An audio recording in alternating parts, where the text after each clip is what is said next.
Bon, je crois qu'il y a beaucoup à être satisfait de cette saison jusqu'à présent, mais quand même, on essaye toujours de se rapprocher le plus possible de la perfection. Et en disant ça, je crois qu'on a encore eu quelque chose à améliorer.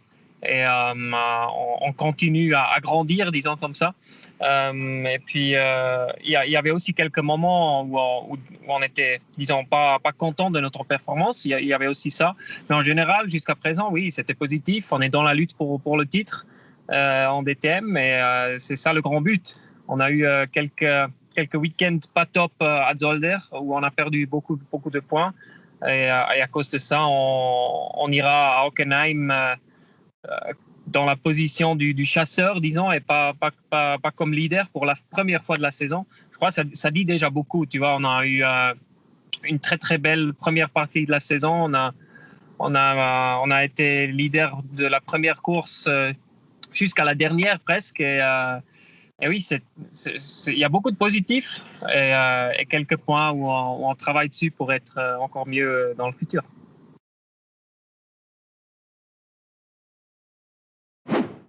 Bah, je crois que c'est difficile d'avoir vraiment une raison claire pour ça, mais surtout le premier week-end, c'était un week-end assez spécial. On avait 2 qualifs sur une piste séchante, pas vraiment mouillée, pas vraiment sec. C'était un peu une loterie à être sur les bonnes pressions avec le setup qui marche bien sur ces conditions. Et on n'était pas vraiment au top là-bas dans les qualifs. Et quand tu pars dans la troisième, quatrième ligne, ça commence à être chaud les premiers tours. Et ouais, j'ai fait un podium le samedi du premier week-end, et puis on a vu que notre pace en course, elle était là. On était fort en course. Et puis le dimanche, je crois on était encore une fois ouais, sur la route pour finir sur le podium, mais il y avait ce safety car qui nous a complètement cassé la course et nous a fait perdre beaucoup de points par rapport à René. Et ouais, j'aime pas parler de chance ou malchance, mais là, on n'était pas les plus chanceux, ça c'était clair. Et puis peut-être on a un petit peu surréagi sur ce qui s'est passé à ce premier week-end à Zolder. On a changé quelque chose à la voiture pour s'adapter mieux à cette caractéristique quand même assez spéciale de ce circuit de Zolder. Et ouais, peut-être c'était un petit peu trop, mais on a perdu un peu notre chemin au niveau de setup pour le deuxième week-end. J'étais pas content le samedi du deuxième week-end avec le comportement de la voiture. Je ne me sentais pas à l'aise. J'arrivais pas à mettre un tour ensemble en qualif. Et puis, encore une fois, partant de la quatrième ligne, j'étais dans les bagarres le premier tour. Il y avait un garçon un peu surmotivé qui m'a touché au deuxième virage et qui m'a renvoyé dans la campagne. Et j'étais à la fin du peloton. Et on est remonté depuis là jusqu'à la 6e position, mais quand même, on a perdu beaucoup de points parce que René, encore une fois, il était capable aussi à ce deuxième week-end de mettre tout ensemble. Et c'était impressionnant ce qu'il a réussi à faire là-bas. Nous, on avait des autres week-ends quand on était dans la même position, mais là, à Zolder, ouais, on n'était pas sur la perfo ouais, de lui battre, disons, sur piste. Dans une course normale. On a vu ça le dimanche, c'est une course assez bonne, mais P2, c'était le maximum. Et comme ça, ouais, on doit aussi admettre que lui, il était plus fort à Zolder. Je crois que tous les autres week-ends, on avait le package pour gagner.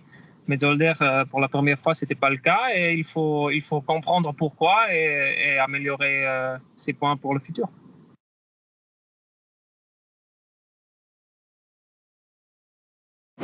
Ouais, je suis très confiant. Je crois que c'était un circuit qui m'a toujours plu beaucoup. On a eu des belles succès là-bas. J'ai eu ma première pole position en DTM, c'était Hockenheim. J'ai gagné la finale l'année passée. Beaucoup de super mémoire de ça. Et ouais, je crois la caractéristique du circuit, ça devrait bien fonctionner avec mon style de pilotage en combinaison avec le setup qu'on a. Et non, je suis très positif. C'est la première fois qu'on arrivera au circuit cette année, comme j'ai dit, dans la position du chasseur. Et ça a aussi des positifs. Obviamente, ça serait mieux d'y arriver avec 20 points d'avantage, mais mais il y a aussi des positifs au niveau de la mentalité. Il y a juste un but, on peut justement se concentrer sur gagner les 2 courses et tout le reste, ça ne sera pas dans notre main. Et ouais, il n'y a que ça dans notre tête. C'est les 2 victoires, le samedi et le dimanche, et puis le reste, on verra bien.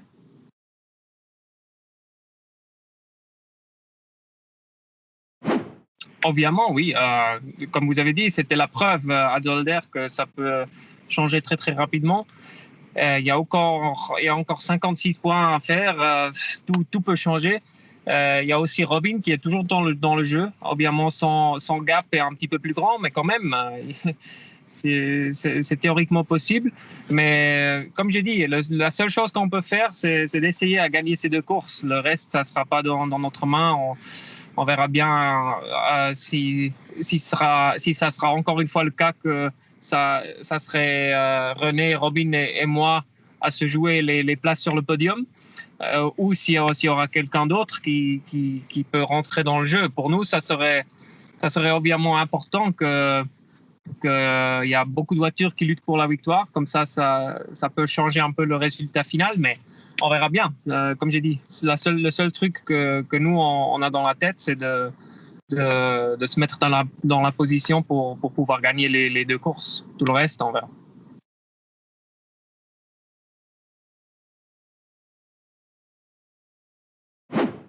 Bon, pour le moment, j'ai pas trop pensé à ce qui se passe après Hockenheim. On est 100% concentré sur ça et après, on verra bien. Mais ça sera bien d'avoir quelques semaines un petit peu plus calmes, reprendre un peu un rythme plus normal, disons, avec la situation qu'on a sur le monde à ce temps-là.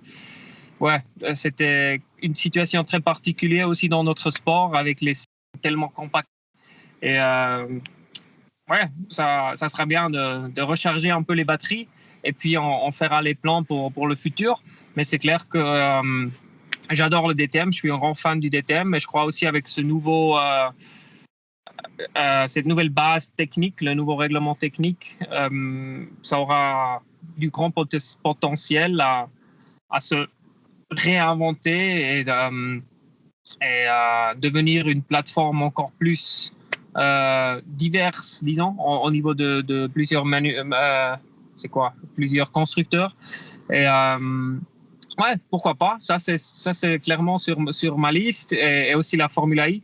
Je crois que c'est un championnat extrêmement de haut niveau, au niveau de pilote, d'équipe, et c'est super cool, les courses en ville. J'adore les circuits impermanents. Et aussi ça, c'est un but de continuer en Formule I. Si le package est bon, j'aimerais bien y continuer, mais il n'y a encore pas de décision prise, et on verra bien, disons, vers la fin de l'année, quelles sont les options, et on va prendre une décision à ce temps-là. Yeah, go with it.